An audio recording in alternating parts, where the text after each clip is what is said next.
Hi, welcome to part 2 of our lesson 8.1 here on extending and solving multi-step number stories. Now at the end of part 1, I asked you to, before you started playing this part 2, to have gone through and tried to highlight the keywords on your own and box the key numbers for number 2. So while you did that, I did it as well.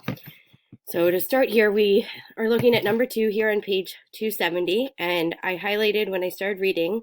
You can see what I've highlighted in box because when I read it, I saw Mr. Granger walked by the cafeteria after lunch. He saw that the chairs around 9 box the key number tables had been moved. So we know there's 9 tables. He saw that 12 chairs at each of 5 tables. Again, remember in the beginning of that first video, and again, when solving number 1, we have to pay attention to that word each. He saw 12 chairs at each of 5 tables. So I envision 5 tables and each having 12 chairs. Not 12 chairs total, but 12 at each. One table, second, third, fourth, and fifth. In other words, 12 chairs 5 times the 5 tables. Then he saw 5 chairs at each of 3 tables. So envision 3 tables, 5 chairs, 5 chairs, 5 chairs, 5 chairs 3 times. And then lastly here, he saw 6 chairs at 1 table. He moved the chairs so that each table had the same number or an equal number. Remember, we're trying to find out how many chairs did he put at each table once he moved them so that they were an equal number or the same number at each table. Okay, well, then look at what we've highlighted. It's time to list the clues then. Pull out the important information. What do we know? We know that we need to find out how many chairs he put at each table. That's what we're looking to find out, where we want to know. What I do know already is that there are 9 tables, right? 5 of the tables had 12 chairs at each. 3 of the tables had 5 chairs at each. 1 table had 6 chairs. And I know he moved them so that each table had the same number of chairs. In other words, he moved them so that the total number of chairs altogether were now equally divided among the 9 tables. So now think, what do I need to find out and what can I do to figure it out? Pause, and I want you to think about how you might start to solve this problem. And then once you have an idea, you can hit play again and see what we'll do. I'll give you a minute to think and then hit play. Okay, if you've hit play now, you've thought about what you would do. Well, when I was looking at it here and what our clues are, what I do know from the problem and what I'm trying to find out, I realized that I first need to figure out how many chairs there are total. So I should first figure out how many chairs there are altogether at the 5 tables that each have 12. Then figure out how many chairs there are altogether at the 3 tables that each have 5. Then add those together and add the 6 chairs at the 1 table to find out how many chairs there are altogether at all of the tables. Once I know that, I can divide the total number of chairs by 9 since he moved them so that there were an equal or same number at each of the 9 tables. When we look here, I then figured out, okay, based on now I have my plan. So based on that, what is my equation that I need to solve? Well, if you look at the equation I wrote here, okay, oops, sorry, trying to zoom in for you. That's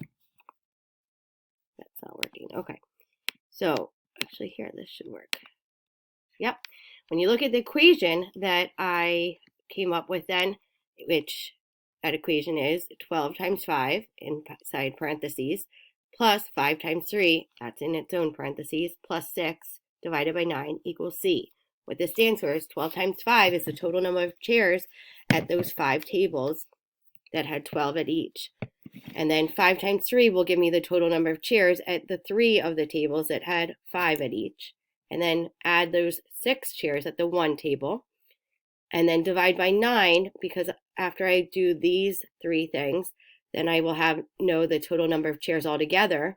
And then I can divide, like I said, by 9, since that will give me the number of tables all the chairs are being divided equally between.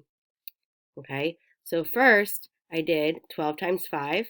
You might have known that right away is 60, or you could also use your partial products. 5 times 10, since in 12 you have 10 and 2. 5 times 10 then is 50. 5 times 2 is 10. 50 plus 10 is 60.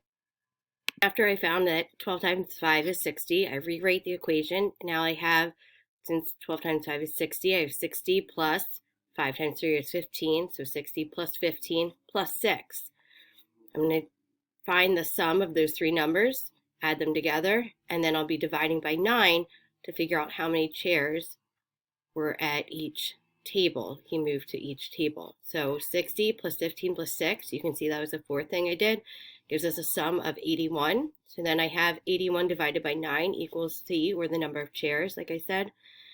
81 divided by 9, I knew that square fact there. So 81 divided by 9 is 9. Therefore, what does that tell us? Let's zoom back out 1 second. That tells us that the number of chairs, in other words, he put 9 chairs at each table. Our answer is 9. Okay. Now don't forget, if you're confused, you can always draw a picture or diagram of what's happening in the number story to see if that helps you better understand it. For this one, I might have drawn the actual 9 tables and used maybe X's for the chairs at each table, and then I could count the number of chairs up, and it just allows you to visually see what's going on a little bit better. So don't forget that that's a strategy you might use. Moving on to number 3, okay, on page 270. Again, like I mentioned at the beginning of part 1 here, we've gone over number 1 and done it and found the answer. We've done number 2 and found the answer. And now we're going to start number 3 together. Then that will end this portion of the video once we've started number 3. And your job will be to finish number 3 and then go on and solve number 4 while completing the Math Google form for 5-6 for May 6th. On that Google form is page 270, numbers 1, 2, 3, and 4. So you'll simply just take your answer that you found for number 1 here during the video of part 1 and plug it in on the Google form for number 1. Take the answer we just found for number 2, plug it in on the Google form for number 2. Then finish number 3. After we get started here, you'll finish it, add your answer to number 3 on the Google form, and then go ahead, read number 4 on the Google form, solve it, and enter your answer. Then do your extra math and click submit. So let's get started I'm going to get you started here with number 3, like I said, and then you'll be finishing it on your own. So number 3, let's find the question mark first. How many students from our school were winners? Okay, we need to find out how many students from our school are winners. And then you're going to need to go back to this paragraph here and reread for the key numbers and the key words and highlight. So pause the video, do that, and when you've done that, then hit resume. Now that you've done that, I'm hoping yours looks somewhat similar to this. I've gone through and I've read the problem. Every year, students enter artwork in a state competition. This year, there were, and I boxed the key number, 137 winners. Of these, 25 came from private and home schools.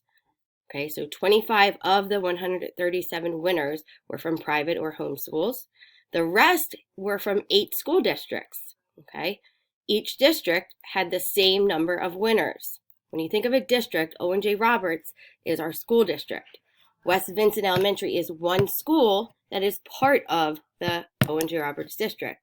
There's other elementary schools within our district. So that is something to keep in mind as you're working on this problem.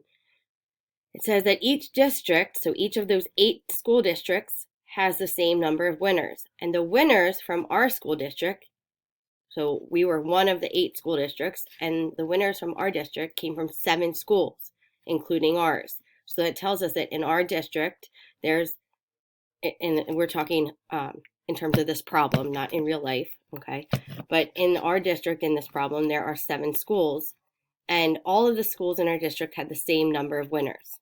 Okay, so what do we know? That there were 137 winners, and that reminds me that, that I'm going to pull out my clues here. Okay, so not only do we know that there's 137 winners, we know that 25 came from private and home schools. We know that the rest came from 8 school districts, and that each of those 8 districts had the same number or equal number of winners. There are 7 schools in our district, including our school, and all of the schools, the 7, each had the same number or equal number of winners. I'm not forgetting the fact that what I'm trying to find out, or what I need to know, is how many students from our school were winners. Okay, so now think about what you need to do to find out first, and what you can do to figure it out. I want you to hit pause and think about that. And when you first start to think about it, see if you can come up with a plan. First, I will need to find this out. I can do that by doing this, and then I would need to do this, and then this, and finally this. Once you think you have a plan, you may hit play again. Hopefully you've come up with a plan. I'm going to go over mine here, and this should help you get started and on the right track then. See, it says you need to find out how many students from our school were winners. So that made me think, okay, I first need to subtract the 25 winners that came from private and home schools from the total number of winners, which was 137. That would tell me how many winners total came from the 8 districts. So then I could figure out how many winners there were in each of the 8 districts by taking the number of winners left and dividing it by 8, since each of the 8 districts had the same or equal number of winners.